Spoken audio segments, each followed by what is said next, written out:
Okay, I've got all the spot welds on here that I want now. At least no more than an inch apart between them. And that one's pretty ugly there. So I'm going to go along and grind all this off. Actually end up burning a hole in the parent metal there and there.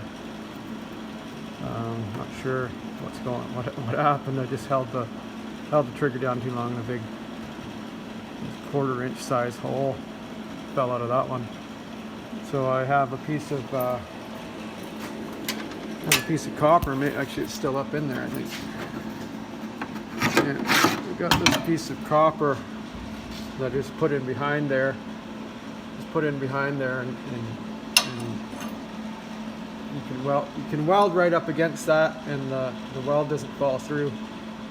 I mean, you can plug a hole without having a backer behind it, but a lot of times what happens is your wire will go through, and then it'll arc off inside, and you end up with a bunch of chunks of wire inside. And I when I see that on a car, you know, if I do it, I try to get in there and clean it out. But a lot of times you'll see somebody's repairs, and they just kept stuffing wire in there, and there's all these, it's like a little porcupine inside.